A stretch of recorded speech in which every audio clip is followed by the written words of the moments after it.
acceleration of time or complexity shows no sign of slowing down.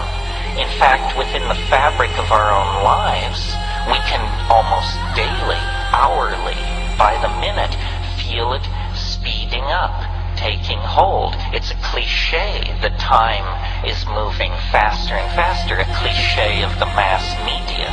But I want to suggest that this is not a perceptual illusion or a cultural mirage, that this is actually happening to the space-time matrix, that time is in fact speeding up, that history in which we are embedded because our life of 50 to 80 years is so ephemeral on a scale of 10 to 15,000 years. But nevertheless, history is a state of incredible destabilization.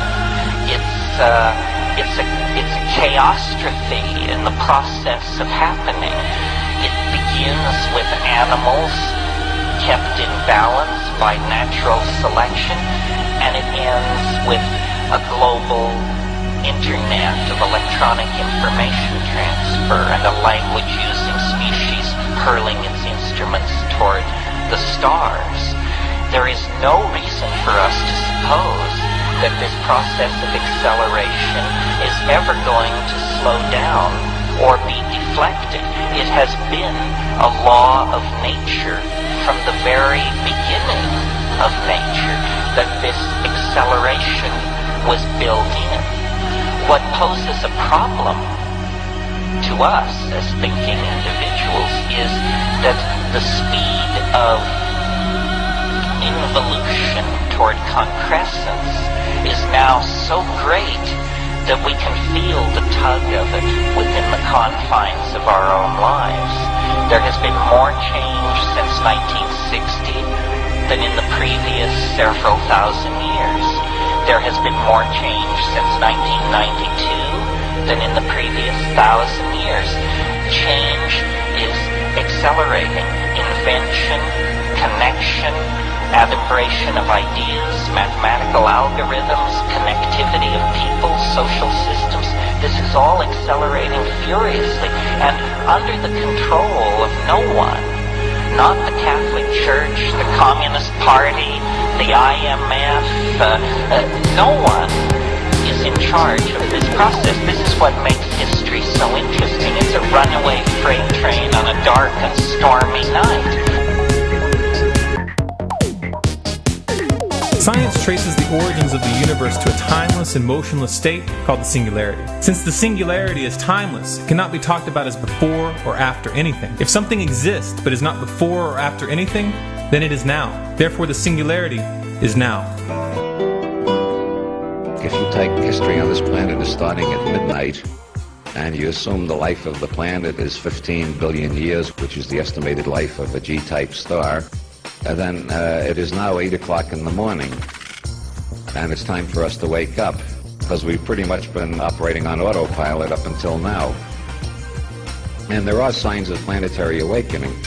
Domesticated primate psychology remains pretty much the same as it was in the Paleolithic, but one sees increasing evidences of mutations. There was only one Buddha 2,500 years ago. Now you meet 5 or 10 Buddhas in every city you go to. Knowledge, wherever it's discovered, is traveling over the whole world faster and faster. The ancient doorway we enter during death and birth is a sacred symbol-filled hallway of perpetual motion and spiritual light. These geometries are the markers of an intelligently created holographic universe. We as human beings are part of this creation. We make God conscious of itself. We experience through it, and it vicariously experiences through us. There is no end to the beauty and love crafted within this perfect circle.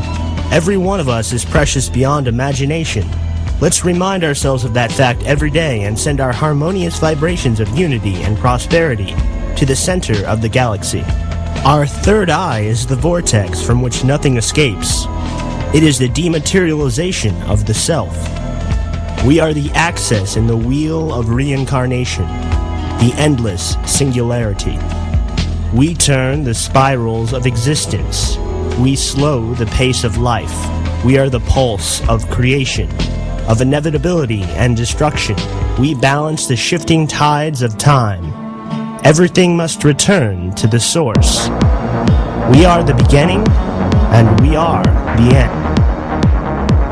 Trillions of times more intelligent computers will be 1,000 times smaller than today's microprocessors. You start to see that we have what's called STEM compression, space, time, energy, and matter compression. More intelligent, more density, more communication, more energy, less matter, smaller, smaller, smaller, smaller. And eventually, virtual minds living at the nanoscale and at the femtoscale will keep compressing space, time, matter, and energy into smaller and smaller and smaller dimensions until we eventually create black hole-like conditions and disappear out of the visible universe. And so the destiny after the technological singularity for all civilizations like ours is transcension, which is essentially to disappear out of this space-time reality that we know of into a black hole-like environment created by us, and then slingshot into the future and meet every other civilization over there.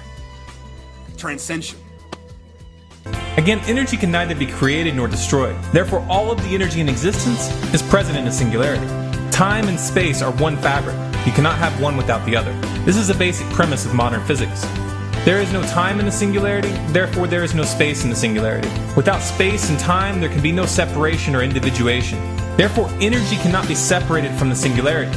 It is one entity, a unified monolithic field with no boundaries, and it cannot be broken up or divided in any way. This is the eternal and omnipresent root of the universe. This is the essence of what we are. And yet the relative universe exists. Separation and individuation exist. How do we reconcile this? How can two people sit down and have a conversation if they are both expressions of the same indivisible field of energy? A good way to conceptualize this is to use the metaphor of a video game on your computer. The characters in the game are all running on the same hardware. Their spatial separation is illusory, and their time-based interactions are expressions of pre-existing possibilities within this framework. It is the encoding of time that creates the possibility of interaction both in a video game and in the real world. In the video game, that code of time is stored with all the probabilities and possible outcomes coexisting on a disk. In the real world, the code of time with all the probabilities and possible outcomes resides in the singularity. This does not imply that our lives are predetermined and free choice is impossible. All probabilities, all possible outcomes coexist in one moment. But in each moment, we choose from those probabilities, and our lives are expressions of those choices. These choices aren't always rational or constructive, but this is due largely to a distorted view of who we are. If rather than viewing ourselves as strictly isolated individuals at odds with the outside world, we viewed ourselves as part of a single unified field of existence, how might that change the way we interact? How would we treat others if we understood that everything we do to them, we are actually doing to ourselves? Think about it.